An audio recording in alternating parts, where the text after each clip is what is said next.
All objects tell stories.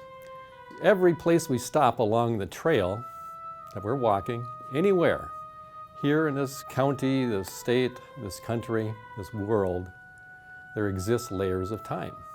And these layers of time, if you think about it, through the human population has traveled. They travel. It's just one of the instincts that we have as people, is traveling, discovering, seeing things.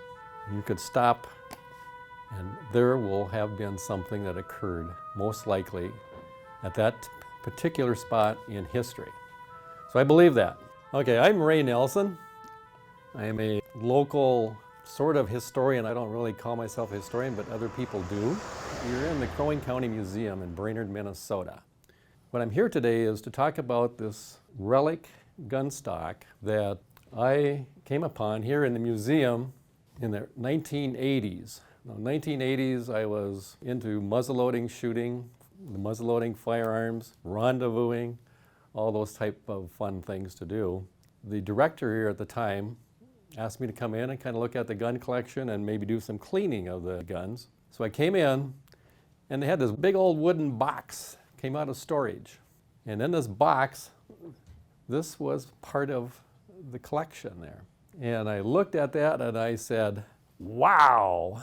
And my mouth probably dropped a foot.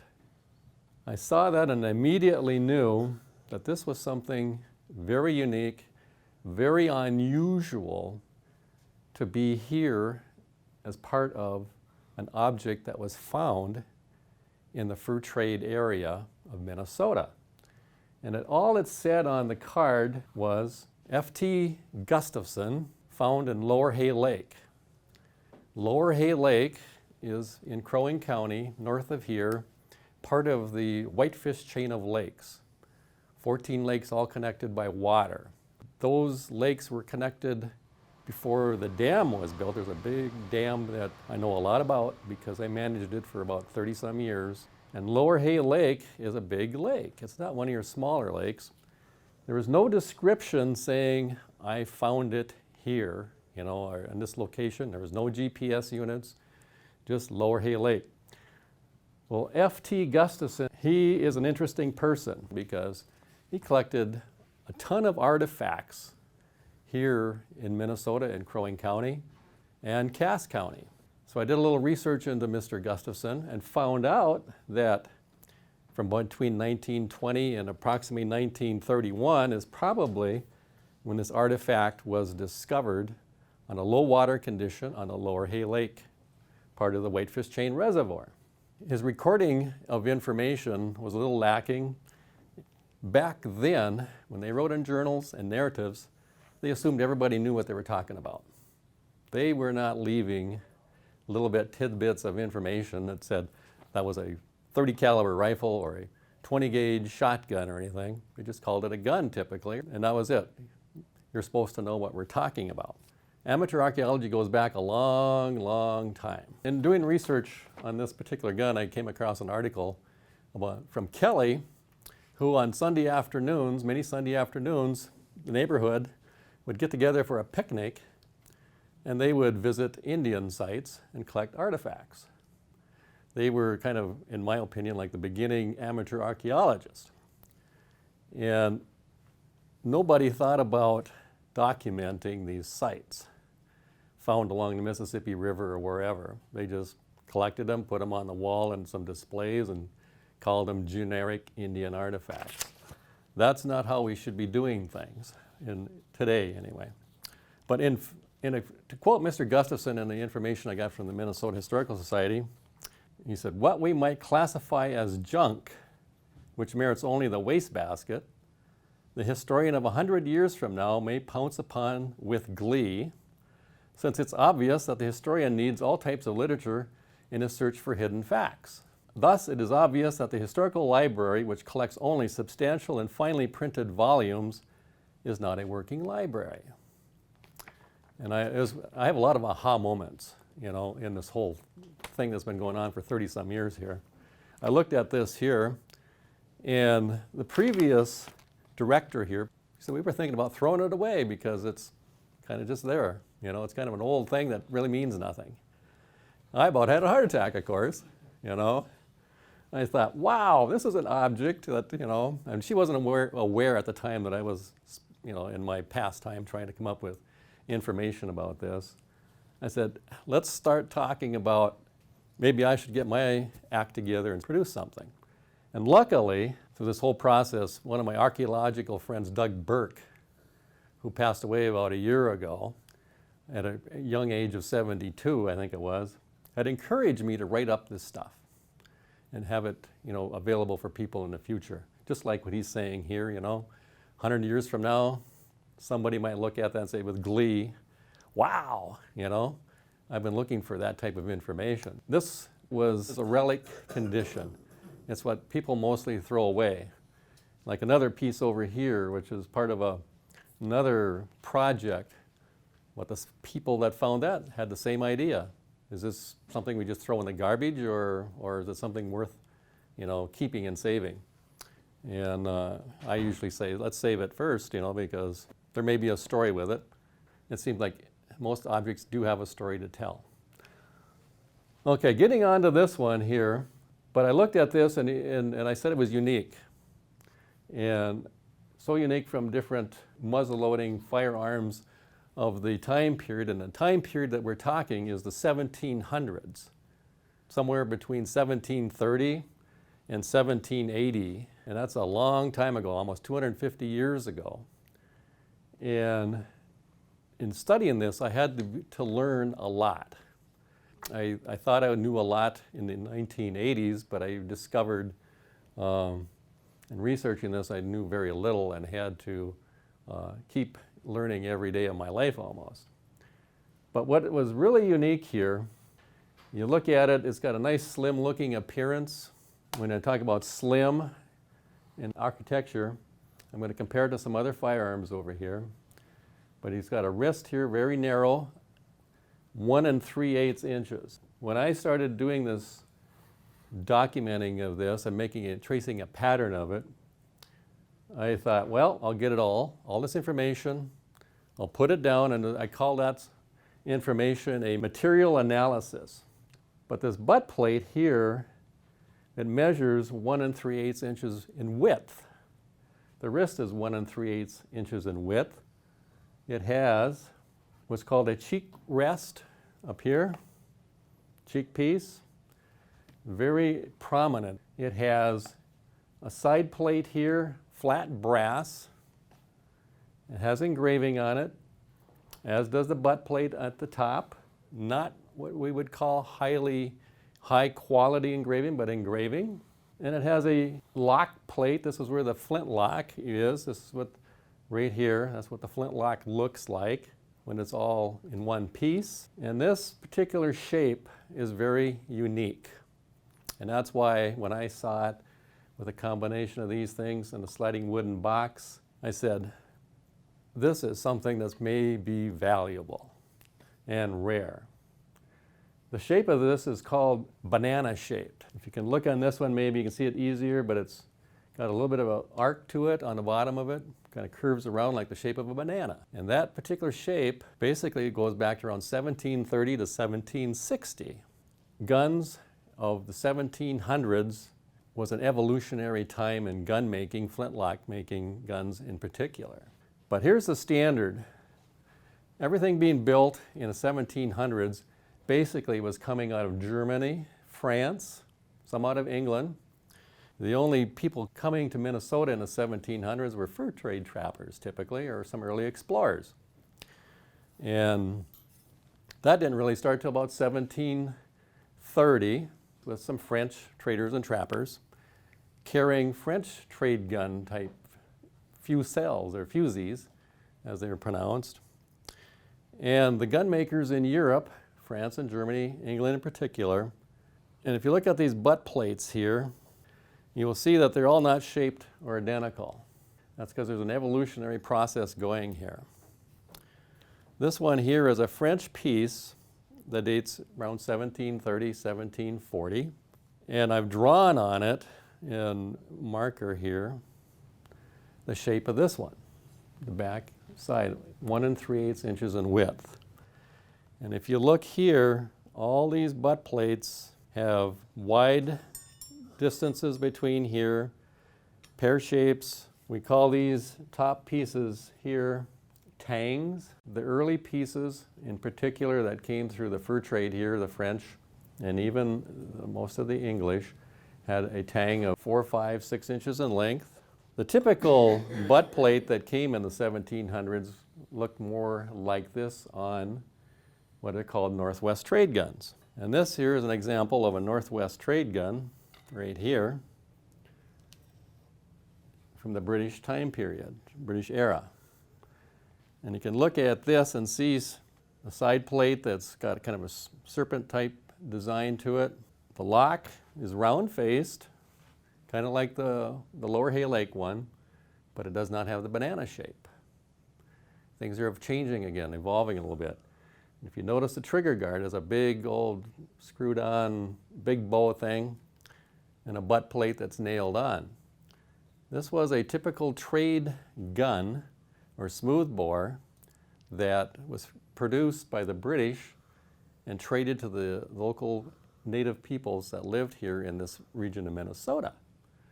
And if you're going to find artifacts here, 90% of them are going to come off of a firearm like this, it seems like, typically. And this has an octagon to round barrel for a certain length, usually about 7, 8, 9 inches, and a couple of wedding bands. They call these round circles on here wedding bands. Now there's 2 original gun barrels that are here that show that. They were Northwest guns found in our area. I know the museum here has examples of lock plates, side plates, several artifacts from the time. Now here's one that's, you look at it and you say, this is the similar Northwest trade gun. Remember I talked about the French coming in the early 1700s to about 1760 when the French and Indian War ended. Then the British became the landowners of this particular area here in Minnesota. But when you do the measurements and I use the calculations, this gun barrel has an octagon length, much longer, and 1 single band on it. And when you do the measurements on the inside of the bore with the dimensions of the breech, the width of the breech, it comes out a French trade gun barrel. And having examples of French and British, I think, are kind of cool, because to explain to people these little subtle differences of gun development in Europe, France, England, and Germany in particular. Now, this gun over here, the Lower Hay Lake artifact, and the asymmetric top of the butt plate, the engraving and so forth on it, it's an important little key in identification because it ties to an evolution that started with Germanic rifles. Now, Germany is a big area, a lot of ties. On the display here, we have 2 important pieces of the puzzle on the identity of the Lower Hay Lake relic. We have the Germanic rifle that evolved into different types of guns, but generally speaking, the Germanic guns have a characteristic heavy, large buttstock area, about the width of it, and the long tang on top and so forth. The early German people that did come to this eastern coast, not necessarily here to Minnesota yet, came carrying firearms similar to this. This one I call a transition piece, because it does carry, if you look at it, the very large cheek rest again that I talked about that's on that Lower Hay Lake relic. Some very restrained carving. This happens to be incised carving here as well. It has a patch box on the side, and this was the early brass style of patch box. It's meant to open this way, and instead of a sliding wooden box lid like it's on there, which this is replacing. It's a newer technology. But look at the width of that. The wrist again, instead of being a skinny 1 3/8 inches, you're looking at 1 5/8 or 1 3/4 in width, much heavier. But also take note of the side plate. It's sort of a serpent example again, comparable to the flat serpent side plate over there on the Lower Hay Lake. And a trigger guard, pretty massive, pretty big, pretty wide, nice grip on it and so forth. And the barrel is octagon, swamped, and not octagon round like we showed on the trade gun earlier, which is to reduce weight. And the length, of course, is short. This has about a 31, 32-inch barrel on it. And if you do some research into German history on this firearm, they used it in the mountains in Germany, and there's a lot of wild boar running around. And it has sling swivels on it here to attach a sling for carrying over the shoulder. And so these are kind of some key identification things that I want to point out now before we get into some of the other details I'm working up to here. That's the German piece. Now we have the French type of gun that was very common and brought here to the Minnesota regions. And if you look at the profile, the stock profile, the architecture of it, the buttstock looks a lot different. If you compare the two, this has a very kind of swooping comb to it and grooved on each side here. And the butt plate is wide still. The lock is more flat. Not the typical really rounded one that we've been talking about so far in this presentation here. And the trigger guard on it is something I call a special trigger guard because it's a rifle trigger guard. This has a sliding wooden box on it.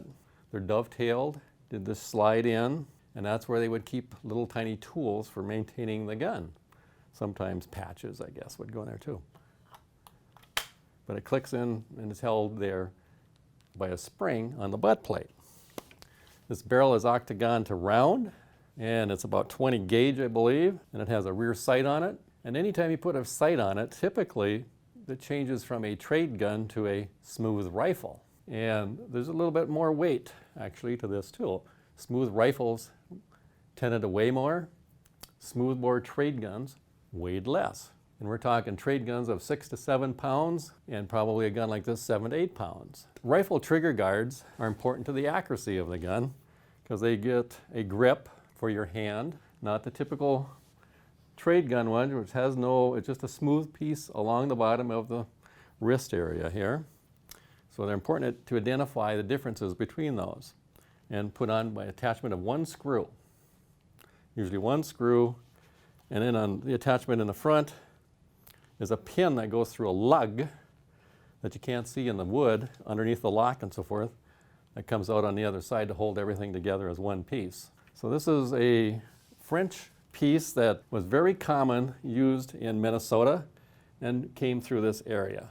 But the artifacts are very rare. That's why I say this one matches out very well with that gun barrel, and those match out very well with the trade gun.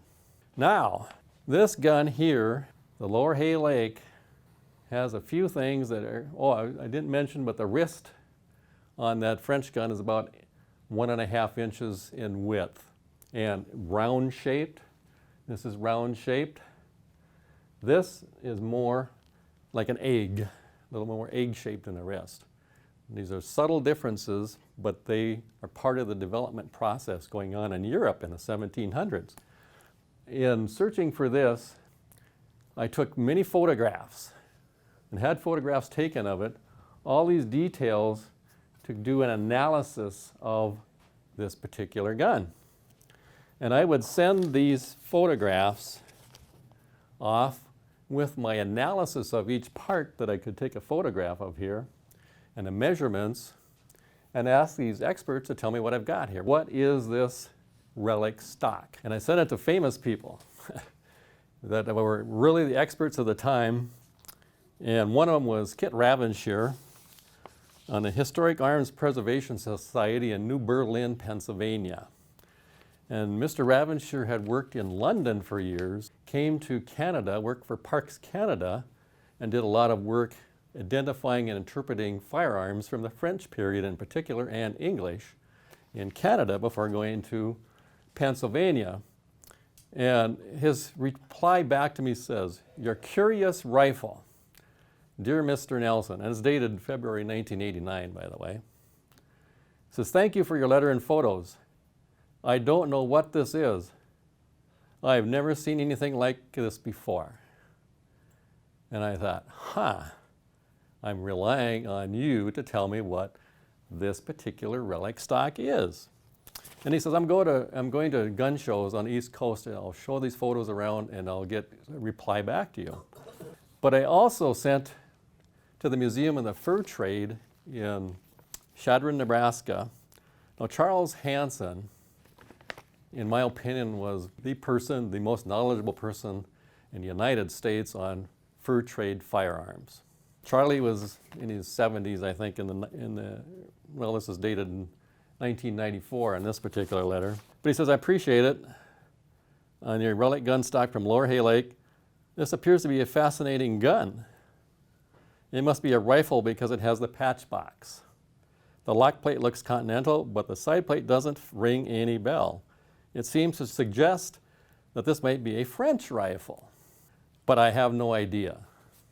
I will try to do a little bit more research. So this is what Charlie was referring to, this side plate here, looking French. To look at the profile, you can kind of see how it's been blended together a little bit from the German and French. If you look close, and I know that I've been doing this for years and it might not be to the untrained eye so easy to see, but things are being combined.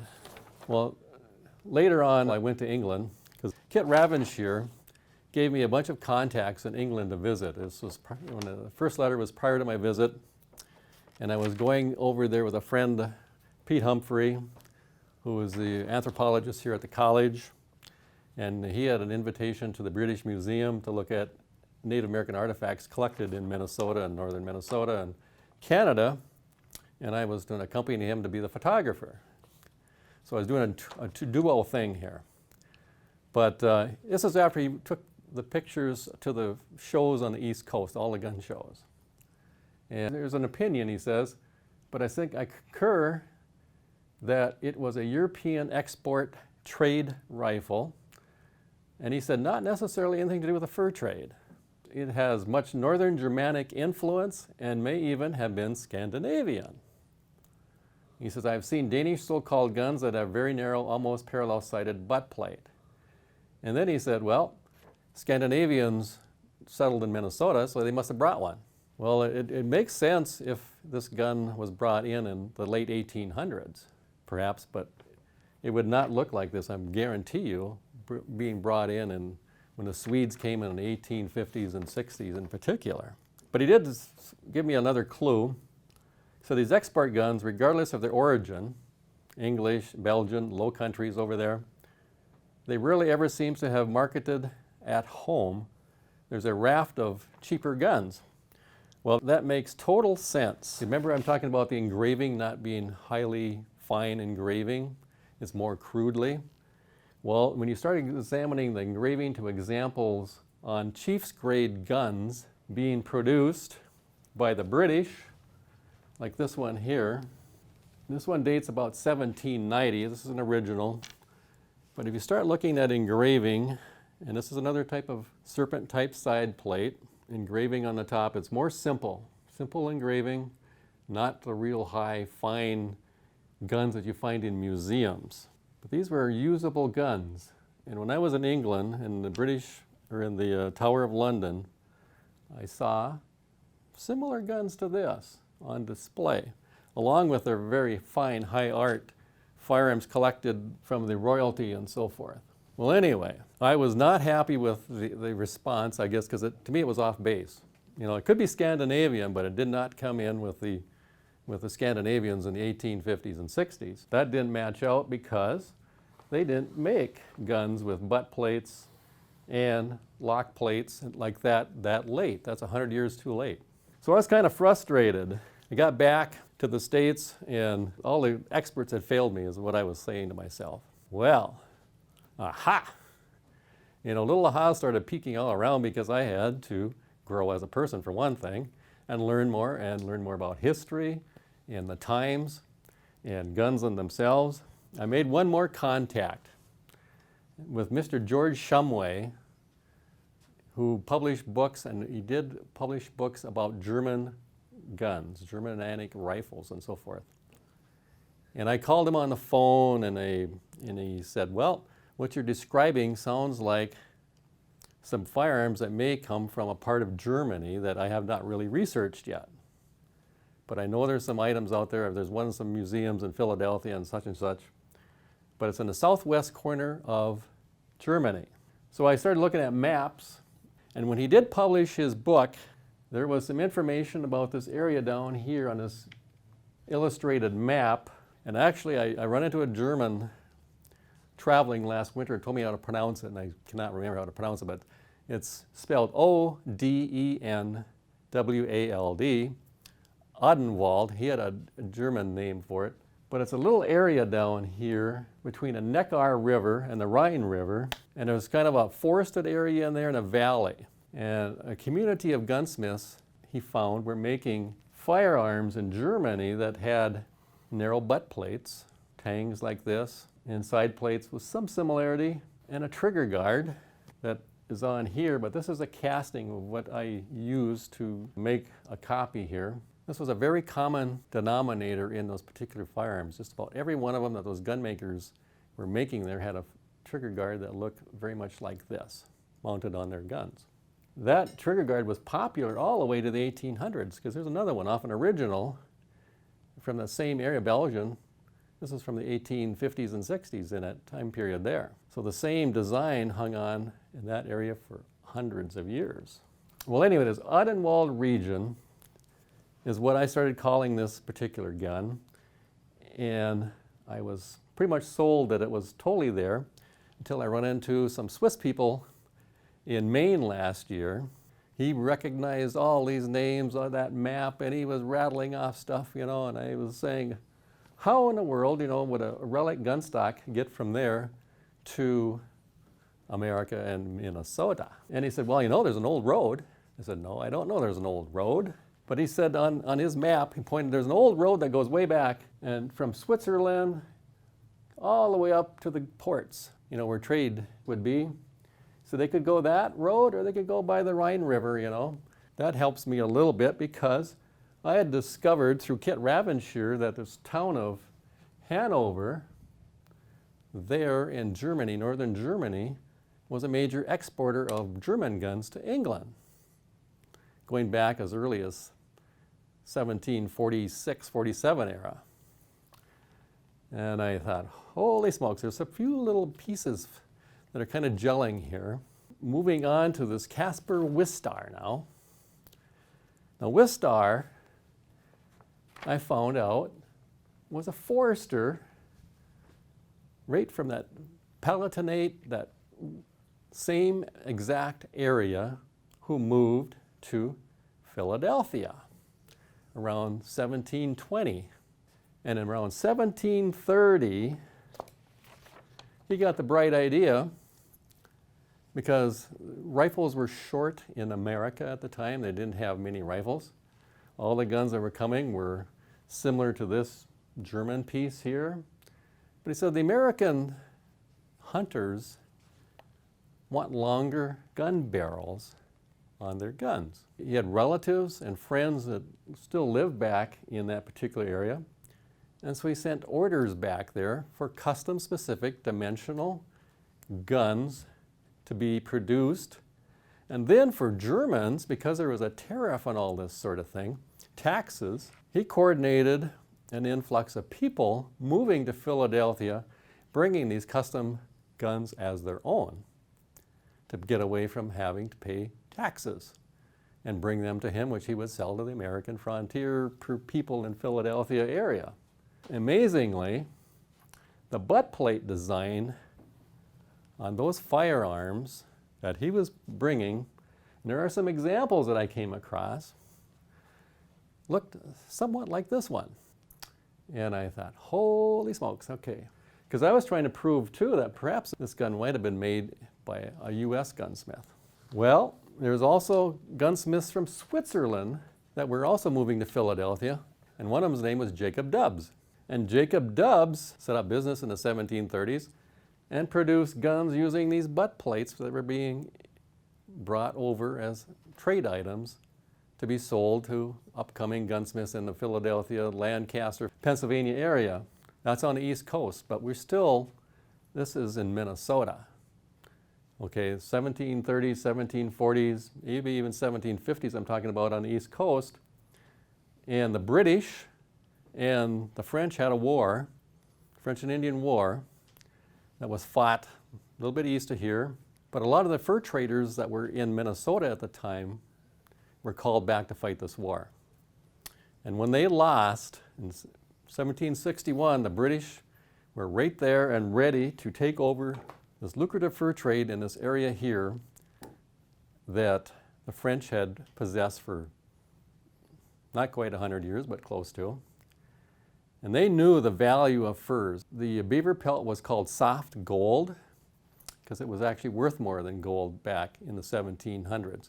There's a lot of records kept by British traders that really bear that information to truth when they sent these furs to Europe to be produced into hats and all kinds of fineries that were, like the top of the line blue jeans today, I guess, the same type of correlation. So I started looking at records in the 1760s for fur traders that came to the Brainerd Lakes area, specifically trying to find somebody that was actually a fur trade post at Lower Hay Lake. And politics, there's a lot of politics still going on in the 1760s. And one of the politics was the Pontiac, the Chief Pontiac War that was basically stopping traffic going forth to this frontier out here. The Mississippi area out here was the northwest frontier in that day and age. And the traders were having a hard time getting here safely. And the British leadership was actually saying, don't go, don't go. And there is an account of a Lieutenant James Gorrell at Green Bay in 1762 that stated in it, Indians were traveling to Green Bay, Michilimackinac, with their broken firearms that they had gotten from the French and wanted the British, the English, to replace them or repair them. Now the war basically stopped all this, and the lifespan of these firearms on the frontier because of this harsh environmental conditions would maybe be 10 years at the most before they deteriorated to become a relic or a piece that would be not usable anymore. And so Gorrell wrote that in his journal and of course relayed that to Michilimackinac. And in 1762, and I run across an interesting biography of Lawrence Ermatinger. Lawrence Ermatinger was Swiss, and specifically, right there, Schaffhausen, and he was a gunsmith by trade. Well, in his biography, he had left Schaffhausen as a gunsmith, went to London. He met up with a James Try. They formed a partnership, a fur trade partnership. This is 1761, 1762, just as this area is becoming under English ownership. He moved to Montreal and he contacted a lot of the French trappers that had been into this area to try to contract them to be part of his firm. He would get the trade goods and get them provided with it to bring into this remote region. This was a very remote region for the white people at that time, the Europeans. So in 1762 and 1766 and 7, there are some records that show up about trade goods being provided. And another trader moved to Michilimackinac at the same time named John Askin. And John Askin became like the commissary of the whole fort at Michilimackinac. He kind of coordinated everybody, made sure, that they had 100 trade guns here, they had rum in this one, or they had whatever. They were trading blankets and so forth. Plus, you want to make money is what their plan is. All these guys have this big thing in the sky about we're going to make all this money off the fur trade. And he was no different. And so he began making more connections with in-between people in Philadelphia, New York, Montreal, with connections in London, but also in other countries, because as he stated in his journal, he was actually trying out new types of trade goods and items to see how they would work in the frontier, how the native people would perceive them. Because the native people were actually in charge of the type of goods that were being brought in. They did not want cheap goods that didn't work, gave up. So they would complain, ask for a new one to come back next year that had their specifications to it. Time after time, the British anyway, tried to meet their expectations, but at the same time, they tried to show them new technology that they might like. Now the rifle, now remember I talked about rifle technology versus smoothbore, the difference between the two and the weight factor. Well, if you're living in the Minnesota frontier in that day and age, you're traveling by canoe, you're traveling on foot, and weight makes a difference. You don't want to have anything terribly heavy to lug around if you don't have to. So a rifle had a problem because it always weighs more, because it requires more metal around the bore size to shoot a round ball projectile. It creates more pressure. You don't want these barrels to burst or crack or anything. The smooth bores, on the other hand, because they have no rifling resistance, had less issues with that. And they were more versatile. That's why the smoothbore trade gun was so popular with the Indians. It didn't weigh much, 6 pounds, 7 pounds. And you could shoot a round ball, or you could shoot shot if you wanted to shoot geese, ducks, grouse, and a round ball to shoot a deer or a bear. So it was more versatile, and they continually asked for these guns to be shorter. That long-barreled one up there was like the beginning of it, 45 inches long. Then it goes to 36 inches long, and eventually down into the Germanic rifle length, around 30-some inches long. How does this fit in there now? Well, luckily, in 1769, I stumbled upon a fur trade record related to Lawrence Ermatinger. Hey, there it is, chronological. What I do is keep everything timeline chronologically speaking, so that everything that I'm talking about should fit historically. Anything happening in historic time, it should be correct. Okay? Should not be out of place. That's why this is not a Scandinavian gun coming in 1850, because the items on here were not produced in 1850, they're produced in 1700. In 1769, in Lawrence Ermatinger's records, which includes liquor and guns among the goods traded to the Indians, his outfit of 2 canoes and 15 men took 160 gallons of rum and brandy, 32 gallons of wine, 500 pounds of gunpowder, and 1,000 pounds of ball and shot. And this was the big item, and 16 rifles to the upper country trade. This was that area they're talking about.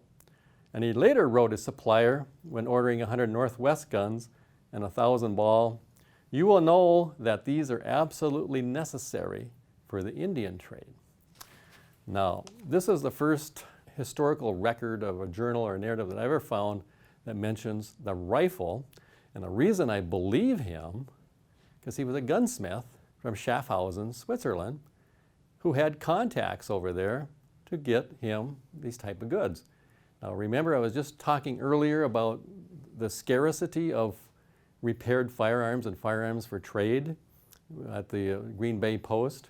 This was right after the French and Indian War, when the British discovered that the American use of the rifle, because George Washington was actually involved with that war.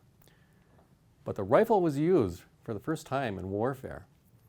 And they started to see like there might be a possibility that this might be another type of firearm that would be useful on the frontier to the native people. And the fur trader, of course, but the native people in particular, because that's where they were trying to make their money out of the furs. Based on all of the literature that I could find then, only one other rifle I could find anywhere in any trade goods, and it belonged to John Askin, who I talked about a little bit earlier, about how he coordinated things. He had one in his personal inventory in 1776. It was called an English rifle gun. So that was approximately 7 or 8 years later.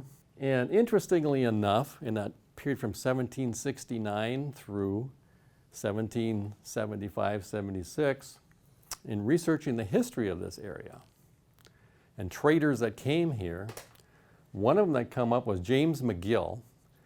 James McGill actually had McGill University in Montreal named after him. But in his biography, it mentions his first trip to the wild was 1766. And he recorded a post. The only post that I know that he recorded was at Crow Wing, Old Crow Wing State Park today, 1771. Okay, and he was known to have contacts with Ermatinger and Askin, because they all coordinated this goods, you know, and tried them out with the native peoples and tried to think of ways that they could make money again. In 1774, the traders that were in this area, Peter Pond was one of them, Edward Chin, I'm trying to think of another one, Blondeau, they came back to Michilimackinac and said to the commandant there, there's war, there's a big battle going on as occurred between the Ojibwe and the Dakota. The land was Dakota at one time before the Ojibwe moved in from the east. But they recorded this conflict. This is an important little piece of history in my opinion, because 1768 is the oral history of the Ojibwe, stating there was this battle, big battle at Crow Wing and so forth, that created this atmosphere where traders would not come in. You stayed away. You know, you didn't want to lose your goods or get caught choosing sides, basically. So the commandant, De Peyster, told the traders, Pond and these others, okay, I want you to go back to this area and talk to these chiefs and have them come back to Michilimackinac the following year in order to settle this dispute, because we want to have peace, friendly conditions. We don't want to going in there and having all this conflict and having to worry about you're on this side or that side. We want to have a distinct line that says Dakota people, you're on this side of the river, Ojibwe on this side of the river. And lo and behold, that did occur. Those Indian chiefs did come to Michilimackinac. And I don't know if you've read about these peace relationship type discussions or whatever, but you know, you have the sides and so forth. And you discuss it and you agree. And the Indian people have a very good way of doing that. You know, discussing and making sure everybody's in agreement and so forth before they actually put an X or a mark or whatever it is that they're agreeing to. Well, they agreed to the Mississippi River right here in town, the Crow Wing River just downstream a little bit, and they agreed that the Ojibwe people could live peaceably on the east side of this river, the line, and the Dakota would live on the west side. And if you can look at the history of the Indian people, which is included here, you notice how the Dakota kept moving further to the plains and further to the south, down to Minneapolis, St. Paul today, Minnesota River regions and so forth. And so that was one of the early agreements that was made. And what I would like to point out here too is that war that they called in the Warren's book on the Ojibwe history that occurred at Crow Wing State Park in 1768, I think occurred in 1773 or 4, actually. And the historians recorded these pits that were used in the battle, where they were on this high bank, because the Dakota had came up the Mississippi, slid up into the Crow Wing, up the Gull, up to the north, came around, raided the Ojibwe people's camp in Sandy Lake, while the Ojibwe went down to do the same, basically, but didn't find anybody home. But when they came back stream, they found the indications that the Dakota had came up here and was doing the same to their people. So they stopped at Crow Wing, and on his high banks that overlooks the Mississippi River and the Crow Wing Island, there's a current that comes out of Crow Wing, and they dug these holes in the ground to hide themselves. When the Dakota people came canoeing downstream with the captives from their family members and so forth, they fired upon them, and this battle ensued there, for a strike battle for 2-3 days. And they used up all their ammunition, and they were throwing rocks at each other and all, you know, all this hand-to-hand type stuff. But anyway, it was all over, and as recorded in history, they called these dug holes, these pits, they called them rifle pits. Not trade gun pits, not smoothbore pits, but rifle pits. And I've often scorned that whole description and saying, it can't be a rifle pit. It has to be a trade gun or something. Well, now maybe my tune has changed because I have actually found that there were some rifles that came up here. And this, I believe, to be one of them. One of the early rifles brought into this area, and I believe it is the oldest rifle relic so far discovered in Minnesota. Even without all of the things that you need to 100% identify it, it has every characteristic of a rifle, and Kit Ravenshear, Charlie Hansen, several people all kind of concur with it had to be a rifle, and if it was not a rifled barrel, it was at least a smooth bore rifle, kind of like the French gun there set up. Okay, I believe that could have been Dakota or Ojibwe, all right? Because the Whitefish Chain of Lakes, there's another battle that occurred up there later on that is dated as 1800. So it could be either Ojibwe or Dakota. It could have been provided by the traders, or it could have maybe came from the peace conference in 1775. And the reason I think it was definitely Indian ownership, you see the way that everything's been forcibly broke off the lock plate, the trigger guard has been broke on the bottom, the triggers broke off.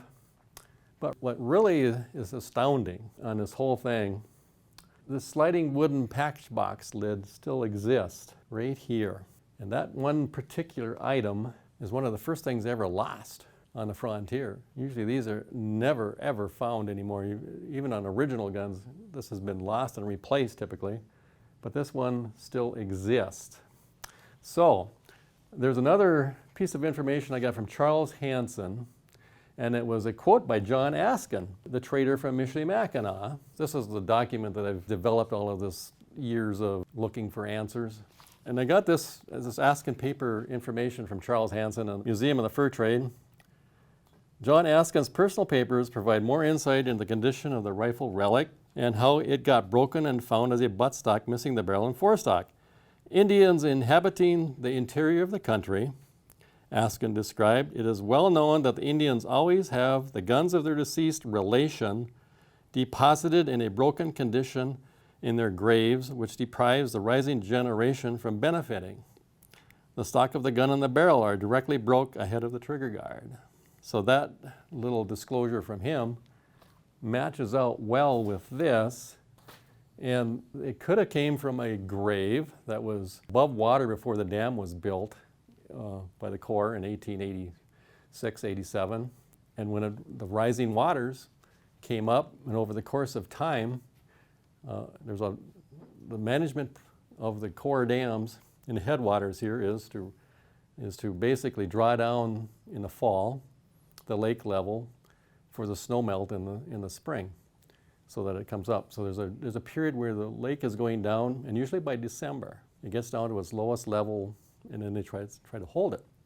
I think Mr. Gustafson, who had property on Lower Hay Lake, walking the shoreline, all of a sudden there's this stick of wood basically with a butt plate on it sticking out of the ground, picked it up and said, oh, here's an interesting artifact from the fur trade days.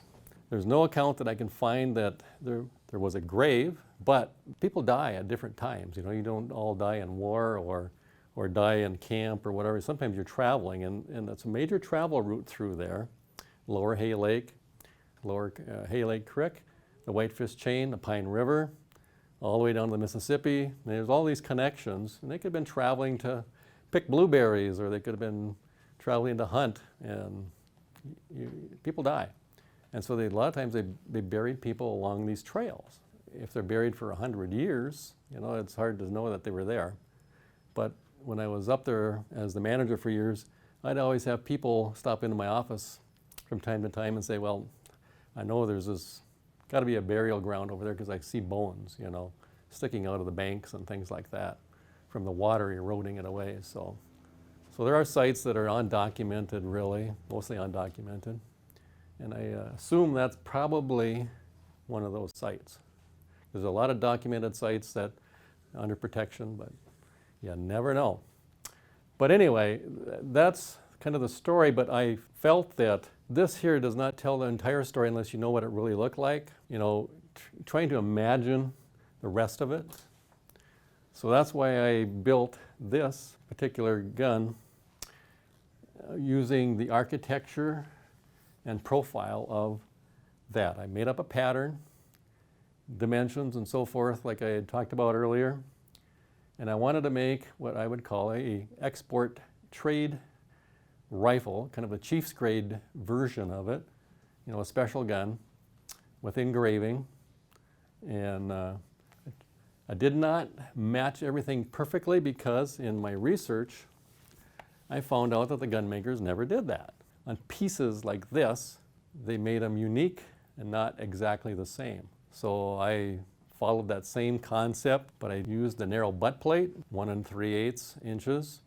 I used the tang dimension for the length. I made using the trigger guard based on the information that was the type of castings available at the time. The banana lock plate, the sight, you know, I did all this research based mainly on photographs of guns from museums, which were highly ornate. It's hard to find a plainer Jane gun, like what I call this is a plainer Jane gun. And the engraving, because of the, it is rather not high art engraving, you know, the gun making in Europe at the time was comprised of many people doing different parts of the construction of making trigger guards, casting it, making triggers, making lock internals, barrels, casting the parts, inletting the stocks. Usually one gun maker did not make the entire gun himself. It was several people. And he had journeyman workers as well. And a journeyman worker would be tasked with learning to engrave, you know, so it wouldn't be as high quality as what you would give to the Danish king or somebody else. So there is limited carving on it. I call it restrained because that would have been correct for a piece given to the Indians, but it would be fancy enough to be special. So it could have been a special gun given at an agreement at Michilimackinac, settling the war issues. I even made the nose cap out of horn, because a lot of those guns were made with what are called horn nose caps to protect the muzzle. And one of the requirements of this particular gun that I developed was it had to weigh 8 pounds is what I figured. Now I used to, when I was earlier days, owned an original gun barrel, very much like this one. It was a Germanic barrel. Now you can see this is all octagon, all the way around, not the round octagon to round, but all octagon. It had a 34-inch gun length barrel, which is longer than what you would normally see in these Germanic rifles. It fit the spec of rifles being produced by that description I was talking about in Philadelphia by Caspar Wistar. But this is one that was given to me by a friend of mine, and it's interesting because this barrel has been cut off and rebreached, because they tell you stories too. When you look at the bottom, you see little lugs here where pins go through to hold it to the gun stock. You can see vacant ones where it's been removed. And if you measure it out, you know, this measures out about 4.5 inches. What happens when in use, the breech end, because it's loaded just about every day of its life on the frontier, gets what's called breech burn. It erodes the interior of it, gets a big hole in there, and it gets very thin, and it could burst and injure the shooter. So the frontier gunsmith, which is another study I've got on here, would cut the barrel off, re-breech it, and move everything back in the stock and repin everything. What's interesting about this, now normally the breech end is always thicker in dimensions and width than the muzzle end. This happens to measure 15/16 at the muzzle and 7/8 at the breech. He should have turned it around maybe and did it backwards when he redid it. It would have matched out a lot easier, but he didn't. The frontier gunsmith, he just moved everything back. But when you add the measurements, like 4.5 inches back here, and you add this on to here, which was cut off, it comes out to about a little over 15/16 diameter barrel, which makes sense for a swamp barrel to start out about that and end up nearly the same or a little less at the muzzle. Even a piece like this, an object like this, has a story to tell and is worth something, I think, at least historically, maybe not in value, but historically. And just so you know, I don't go out and buy these things, these artifacts. That's not what I do. You know, I don't consider myself a collector, but people, I don't know, they become friends, I guess. Don't even know them, but they say, well, your presentation, I have this at home. Would you be interested in using it in your presentations? I said, sure. So the next thing you know, they come up and here, it's yours, you know. Use it for education. So that's what I'm trying to do, is educate people, because in Brainerd Lakes area, and I'm sure up in Bemidji as well, on the lakes, people move in, and they're happy to move in, and they go out and they mow their lawn, they put a dock in, and all of a sudden there's this piece of metal sticking out of the ground. And they say, what in the world is it? They dig it up. Must be something old, that's for sure, but is it logging? Is it, you know, sometimes it doesn't look like what it really is. And I'm really trying to get people to at least show it to somebody in a museum, somebody that they might know a little more, you know, before it gets tossed into the wastebasket. And for you folks, even in Brainerd and the county, you have to realize this is a gem. This is one of the gems in the state of Minnesota. And I could probably say that about every museum in the state of Minnesota. They're a gem because they're collecting history.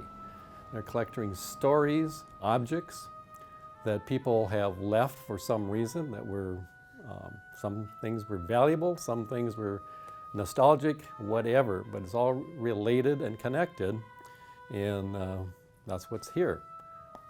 History is so important that today's society, I'm afraid, and I'm really a little concerned about it, is more into what is happening now and what is happening in their immediate future, not so much about the past or what's in the far future. And I think those two areas have to be brought together more into their focus in today's society.